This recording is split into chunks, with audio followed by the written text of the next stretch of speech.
Hello दोस्तों, मैं history notes में आपका स्वागत है। और अगर आप मेरे पेज पे नए हैं तो मेरे चैनल को सब्सक्राइब जरूर कर दें ताकि आने वाली वीडियो के अपडेट्स आपको मिलती रहे। तो दोस्तों, आज का जो हमारा टॉपिक है वो बहुत ही इंपॉर्टेंट है एग्ज़ाम के पॉइंट ऑफ व्यू से, क्योंकि ये जो है ज़्यादातर दिल्ली यूनिवर्सिटी के एग्ज़ाम में शॉर्ट नोट्स में आता ही है। और टॉपिक है अपना संथाल विद्रोह। और इस टॉपिक में हम देखेंगे कि इसमें क्या हुआ, क्यों हुआ और इसके क्या परिणाम निकले। तो चलिए दोस्तों, शुरू करते हैं। 1855-57 के बीच संथाल विद्रोह इस काल का सबसे प्रभावशाली आदिवासी आंदोलन था। संथाल पूरे भारत के विभिन्न जिलों जैसे वीरभूम, बांकुरा, पलामू, छोटा नागपुर इत्यादि में फैले हुए थे। जहां संथाल सबसे ज़्यादा संख्या में रहते थे, उसे दमने को या संथाल परगना के नाम से भी जाना जाता है। 19वीं शताब्दी के आरंभ तक औपनिवेशिक सरकार ने राजस्व नीति में कई सारे परिवर्तन कर दिए। इनके फलस्वरूप संथालों को अपने ही गांव में डीक्यूओ अर्थात बाहर से आकर बसे हुए लोगों को खिलाने पर मजबूर होना पड़ा। यह बाहरी लोग मैदानों से आए हुए सूदखोर, भूस्वामी और छोटे सरकारी अधिकारी थे। उन्होंने संथालों के जीवन पर ही कब्जा कर लिया। इस इलाके में कर्ज के अदा न कर पाने के कारण आदिवासी संथालों को अपनी जमीनों से बेदखल कर दिया गया। कोर्ट कचहरी के फैसले भूस्वामियों के पक्ष में और आदिवासियों के खिलाफ जाने लगे।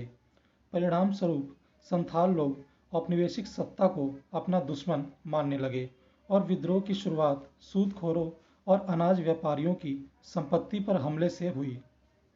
विद्रोह को कुचलने के लिए सेना बुलाई गई। विद्रोहियों को या तो मार डाला गया या फिर गिरफ्तार कर लिया गया। मेजर एडम ने 1763 ईस्वी में मीर कासिम को पराजित कर संथाल परगना क्षेत्र को अंग्रेजों के अधीन कर लिया था। आरंभ में कैप्टन बुक, कैप्टन ब्राउन तथा अगस्त क्लीवलैंड द्वारा यहाँ का शासन संभाला गया। क्लीवलैंड ने स्थानीय लोगों की सहायता से इस क्षेत्र में स्कूल, बाजार तथा अन्य प्रकार की व्यवस्था लागू की। इससे स्थानीय लोग बहुत खुश थे, लेकिन क्लीवलैंड के बाद इस योजना को समाप्त कर दिया गया। 1823 में राजमहल पहाड़ी क्षेत्र को अंग्रेजों ने अपने प्रत्यक्ष अधिकार में ले लिया। इस क्षेत्र को दमीने को कहा गया। 1838 में इनके सामान्य शासन के लिए जेम्स पॉटेंट की नियुक्ति की गई। फौजदारी मुकदमों की सुनवाई भागलपुर के मजिस्ट्रेट के यहाँ होती थी।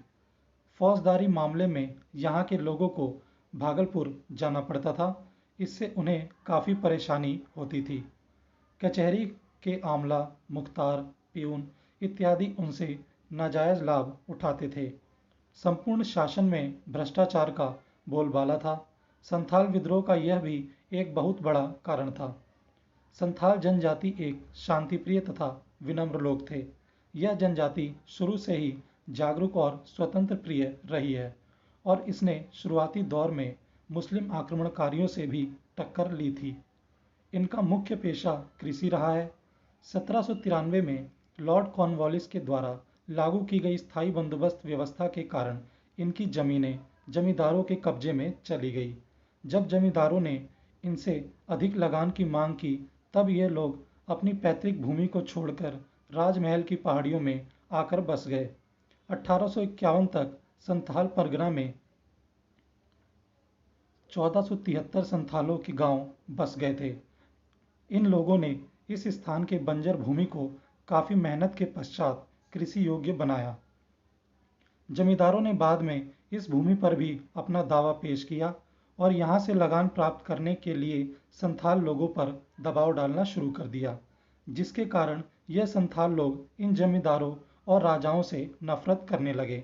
जैसा कि A.R. थॉम्सन ने भी लिखा है कि संथाल लोग महेशपुर एवं पाकुड़ के राजाओं से नफरत करते थे, क्योंकि वे गैर संथालों को संथालों के गांव पट्टे के रूप में दिया करते थे।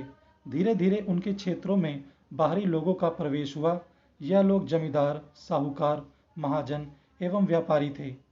बाहरी लोगों द्वारा उनके बीच मुद्रा अर्थव्यवस्था लाई गई। जमींदार तथा महाजन संथालों को रकम कर्ज पर दिया करते थे। कर्ज पर सूद देना पड़ता था। समय पर सूद नहीं चुकाने पर सूद भी मूल बन जाता था। एक बार कर्ज एवं सूद के चपेट में आने पर संथालियों को उनसे निकलना असंभव था। उन्हें आजीवन महाजनों के अधीन रह जाना पड़ता था। महाजन कर्ज तथा सूद में उनके फसल, पशु तथा आभूषण तक छीन ले जाते थे।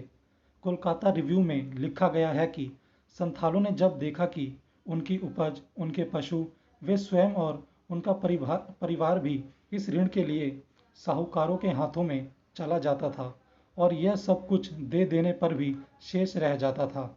ऐसी परिस्थिति ने निश्चित रूप से इस व्यवस्था के खिलाफ लोगों के मन में असंतोष उत्पन्न किया। अंग्रेज लोग भी संथालों को शोषित करने में पीछे नहीं रहे। उनके द्वारा संथाल की जमीनों पर कर लगा दिया गया।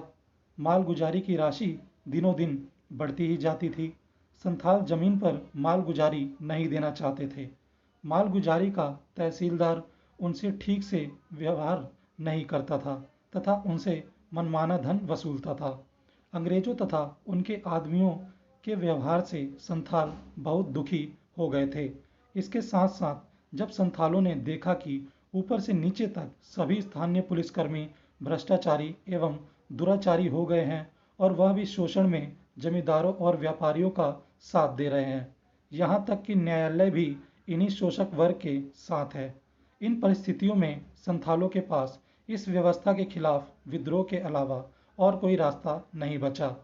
1854 में लछीमपुर के खेतोड़ी राजा वीर सिंह ने संथालों को संगठित होने के लिए ललकारा। वीरभूमि के रंगा ठाकुर ने भी संथालों को संगठित करने में अपनी महत्वपूर्ण भूमिका निभाई।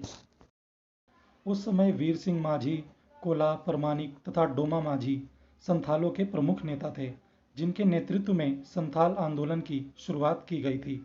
इसके बाद ही सिदो और कान्हू को संथाल क्रांति का अग्रदूत के रूप में मान्यता मिली।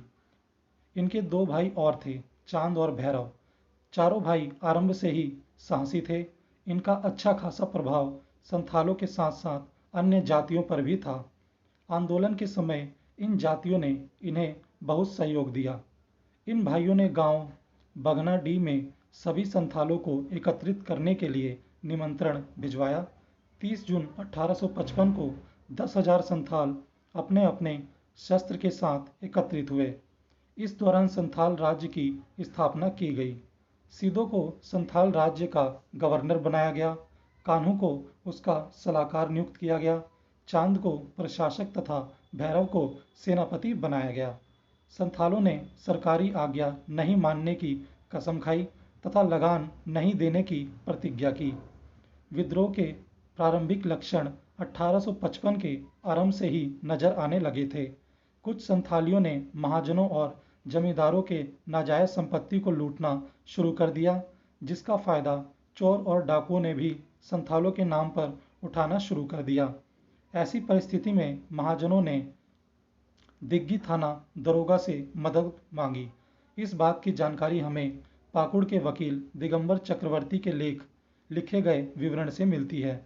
जब दारोगा कुछ संथालों को कैद करके ले जा रहा था, तब सिदो और कोन्हू ने इन संथाल कैदियों को छुड़ाने का प्रयास किया। दारोगा ने इन दोनों भाइयों को भी गिरफ्तार करना चाहा।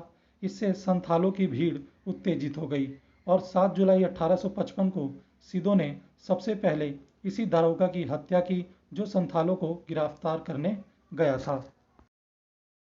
जब यह समाचार संथाल राज्य में फैला, तब जगह जगह सरकारी कर्मचारियों की हत्या होने लगी। कई डाकघर जला दिए गए, टेलीफोन के तार काट दिए गए तथा रेलवे स्टेशनों पर कब्जा कर लिया गया। संथाल विद्रोह को शांत करने के लिए भागलपुर के कमिश्नर ब्राउन ने मेजर बेरो को राजमहल भेजा। दानापुर से विशेष फौज भेजी गई। सिदो ने यह जानकर संथाल सैनिकों की चक्रव्यूह रचना की। उसने संथाल सैनिकों को कई भागों में बांट दिया। 20,000 संथाल वीरों ने अंबरपुर परगना पर धावा बोलकर वहां के राजा को राजभवन से खदेड़ दिया। संथाल सेना प्यालापुर की कोठियों पर कब्जा करने के लिए आगे बढ़ी। मेजर बेरो एक बड़ी सेना की टुकड़ी के साथ संथालों का मुकाबला करने आया। संथालों ने जमकर मुकाबला किया। वर्षा के कारण अंग्रेज सेना के बारूद भीग गए, उनकी बंदूकों ने काम करना बंद कर दिया। इससे अवगत होकर संथाल उत्साहित हुए।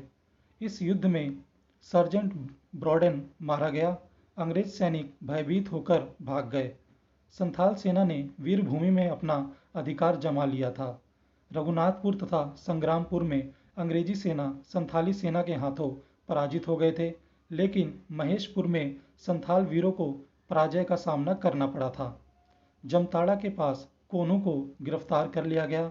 अपने ही आदमियों के विश्वासघात के कारण सिदो को भी कैद कर लिया गया और दोनों भाइयों को खुलेआम फांसी दे दी गई। 15 अगस्त 1855 को कंपनी सरकार ने 10 दिनों के अंदर संथाल विद्रोहियों को आत्मसमर्पण करने का सुझाव दिया, लेकिन इस सुझाव एवं घोषणा का कोई प्रभाव संथालों पर नहीं पड़ा। अंत में 14 नवंबर 1855 को पूरे संथाल परगना में मार्शल लॉ लागू कर दिया गया। 25,000 फौज पूरे जिले में रख दी गई। इस विद्रोह में करीब 10,000 संथाल शहीद हुए थे। परिणाम। संथाल विद्रोह के परिणाम और महत्व को कम कर आंकने का प्रयास किया जाता रहा है और इसे मात्र कुछ संथालों की नाराजगी का परिणाम माना जाता है।